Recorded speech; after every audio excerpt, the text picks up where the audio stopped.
மிகப்பெரிய ஆபத்து வந்திருக்கிறது. ஏன்னா வலதுசாரி பெரும்பான்மை தீவிரவாதம், மதவெறி, இந்து மதவெறி, இந்தியாவே கபலீகரம் செய்து கொண்டிருக்கக்கூடிய அந்த மதவெறி தமிழ்நாட்டுக்குள்ள கால் பதிக்க துடித்துக் கொண்டிருக்கிறது.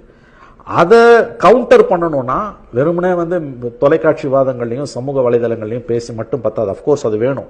சோஷியல் மீடியா மிகப்பெரிய பிளாட்ஃபார்ம். இன்றைய இளைஞர்கள் அதில் தான் முதல்ல எல்லாத்தையுமே கத்துக்கிறாங்க, பார்க்குறாங்க. ஆனால் அதை தாண்டியும் நம்ம நேரடியாக பீப்புளோட கான்டாக்ட்ல இருக்கணும்னா தெருமுனை கூட்டங்கள், திண்ணை கூட்டங்களையும் கவனம் செலுத்தணும். பாசறைகள் கருத்துக்களை அங்கே கொண்டு போகணும்னு முதலமைச்சர் சொல்லுகிறார்.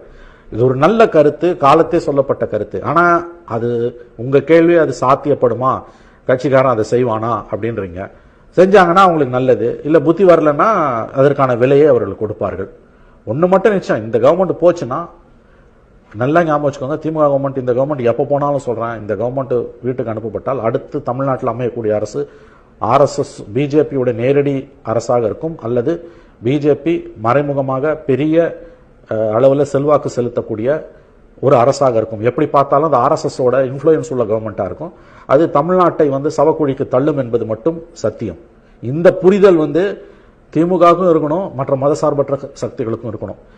அதனாலதான் முதலமைச்சரோட உரையை ஒரு வேக்கப் கால நான் பார்க்கிறேன். இது எல்லாருக்கும் புரியணும், கட்சிக்காரனுக்கும் புரியணும், திருவாளர் பொதுஜனக்கும் புரியணும், அமைச்சர்களுக்கும் புரியணும். இல்லைன்னா நஷ்டம் எல்லாருக்கும் தான்.